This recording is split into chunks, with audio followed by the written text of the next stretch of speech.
Rising Bharat summit में अश्विनी वैष्णव का एक स्टेटमेंट आया था जिसमें उन्होंने क्लियरली ये कहा था कि दिसंबर 2024 तक भारत की पहली सेमीकंडक्टर चिप बना ली जाएगी। पूरे वर्ल्ड में फिलहाल चिप शॉर्टेज ये वर्ड हम काफी समय से सुनते आ रहे हैं। ये एक ऐसा प्रोडक्ट है जहां एक्चुअल प्रोडक्शन और एक्चुअल डिमांड के बीच में अच्छा खासा गैप है। और जितना बड़ा ये गैप है, इसकी नीड, इसकी जरूरत उतनी ही ज्यादा है ग्लोबली। सेमीकंडक्टर चिप को एक बेसिक इंट्रोडक्शन से सबसे पहले समझते हैं, उसके बाद स्टॉक्स पे आते हैं। एक छोटी सी चिप जिसका इस्तेमाल maximum electronic devices and machineries, automobile industry, space industry, artificial intelligence, telecom industry, 4G, 5G, 6G, ultimate technologies, तो इन सब भी इंडस्ट्रीज में इसका प्राइम रोल है। अगर बेसिक अंडरस्टैंडिंग का यूज करके अगर सोचें तो आज की डेट में ग्लोबली किस दिशा में सबसे ज्यादा काम हो रहा है, तो आप देखेंगे कि ज्यादातर सब कुछ तो इलेक्ट्रॉनिक्स ही है। लाइक कंज्यूमर इलेक्ट्रॉनिक्स में तो एक कॉमन टर्म आ गया है स्मार्ट, मतलब स्मार्ट वॉच, अब तो बॉटल्स भी स्मार्ट है, स्मार्ट बॉटल्स और डिफरेंट डिफरेंट स्मार्ट वेरेबल, सब कुछ तो स्मार्ट होता जा रहा है। और इन सब में सेमीकंडक्टर चिप का यूज होता ही है। ऑटोमोबाइल, एआई, इंटरनेट स्पीड, इन इंडस्ट्रीज में कंटिन्यूसली एडवांसमेंट फिलहाल चल रहा है और इन सब में इस चिप का इस्तेमाल प्राइम है। और बड़ी बात यह है कि इंडिया अब तक इस चिप के लिए ऑलमोस्ट 100% डिपेंडेंट है फॉरेन कंपनीज पर। इंडिया अपनी कंप्लीटली इस नीड को बाहर से ही फुलफिल करता है। अब ऐसे में इंडिया में पिछले 1-2 सालों से ये मुहिम छिड़ी हुई है कि इंडिया को सेमीकंडक्टर हब बनाना है। वो इंडिया जो कि 100% फॉरेन कंपनीज पर डिपेंडेंट है। तो इसको लेकर के ग्लोबल मीटिंग, समिट्स, इन्वेस्टमेंट लाने के अलग अलग तरीके, यही चिप बनाने वाली फॉरेन कंपनीज को इंडिया में भी प्लांट डेवलप करने की परमिशन देना, जरूरी फैसिलिटीज प्रोवाइड करना, ये सब हो रहा है। और शायद इसीलिए इतना कॉन्फिडेंस भी है कि इसी साल के एंड में इंडिया के पास खुद की सेमीकंडक्टर चिप होगी।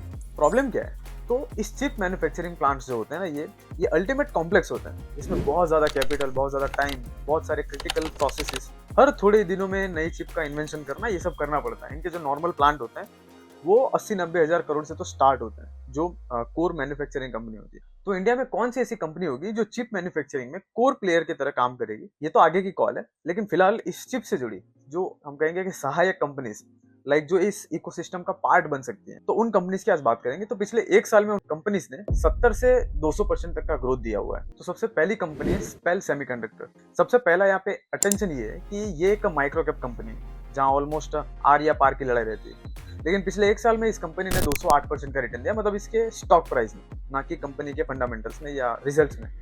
कंपनी का मेन काम है असेंबली एंड टेस्टिंग का, जो कि सेमीकंडक्टर चिप मैन्युफैक्चरिंग का लास्ट हिस्सा होता है। बहुत ज्यादा डिटेल में ना देखते हुए इस कंपनी के फाइनेंशियल्स में टॉप लाइन से ही सब कुछ बुरी तरह से हिला हुआ है। सेल्स डिक्रीज हो रहे हैं, यहाँ तक कि इनके एक्सपेंसेस जो है वो लगातार बढ़ते जा रहे हैं। इस कंपनी में सेल्स से ज्यादा तो इनके एक्सपेंसेस हैं। तो इससे नीचे जाके यहाँ पे कुछ पॉजिटिव ढूंढना बहुत ही मुश्किल है। अब अगर इन्वेस्टर्स किस चीज पे पैसा लगा रहे हैं ये देखें, तो वो शायद सेंटिमेंट से। देश की इकलौती assembly and testing based company है और कंप्लीट बेट शायद फ्यूचर पे ही लगी हुई है। दूसरी कंपनी है लिंडे इंडिया, नाम तो सुना ही होगा इसका। पिछले 1 साल में इस कंपनी ने 65% का रिटर्न दिया है। मेन बिजनेस क्या है कंपनी का?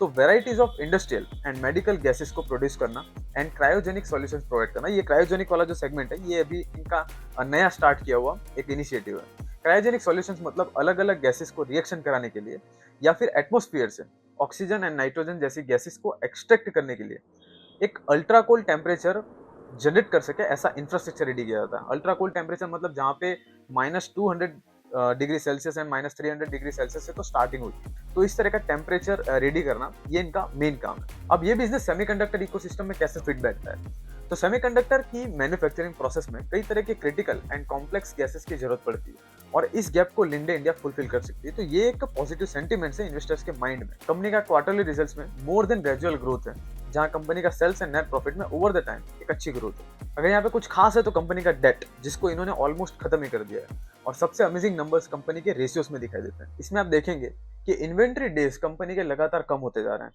मतलब माल काफी तेजी से बिक रहा है, जो कि एक ये सिग्नल देता है कि शायद मार्केट में डिमांड इनकी अच्छी है। इनका वर्किंग कैपिटल मैनेजमेंट भी काफी अच्छा है। और डेटर्स पे, मतलब जो उधारी माल बेचा है वो 56 डेज में रिकवर हो रहा है। एंड सामने डेज पेएबल, मतलब कंपनी को जो अपने सप्लायर्स को देना पड़ रहा है, वो 158 डेज में देना पड़ रहा है। तो मतलब आप सिंपली समझो कि मतलब कंपनी के ऑपरेटिंग रेवेन्यू से सप्लायर को देने से पहले उस फंड का इस्तेमाल कंपनी एक बार और इन्वेंट्री जनरेट करके उसे सेल करके प्रॉफिट कर सकती है, जिसकी वजह से इनका जो कैश कन्वर्जन साइकिल है वो -80 डेज का है। मतलब operating expense like raw material cost, मतलब वही सप्लायर्स को देना, तो वो उसको देने के 80 दिन पहले ही कंपनी कैश जनरेट कर ले रही है। तो वर्किंग कैपिटल मैनेजमेंट तो कंपनी का कमाल का है। तो ये फ्रंट एनालिसिस है। Before investment long term position बनाने से पहले एक खुद का एनालिसिस करना बहुत जरूरी है। अब यहाँ पे तीसरी कंपनी है सीजी पावर। पिछले एक साल में इस कंपनी ने 82% का रिटर्न दिया है। ट्रेडिशनली ये कंपनी इलेक्ट्रिक सॉल्यूशंस प्रोवाइड करती है, बट रिसेंटली इन्होंने Renesas Electronics from Japan and Stars Micro Electronics from Thailand, इन दोनों कंपनीज के साथ एज अ पार्टनरशिप गुजरात के सानंद में सेमीकंडक्टर यूनिट बना रहे हैं। ये भी एक assembly and testing based company है। ये company mainly electric solutions provide करती है, मतलब पावर जनरेशन से जुड़े प्रोडक्ट्स को बनाती है, लाइक मोटर्स। और मोटर इंडस्ट्री में तो कंपनी मार्केट लीडर है। कंपनी का आरओसी 61.6% है एंड आरओई 66% है।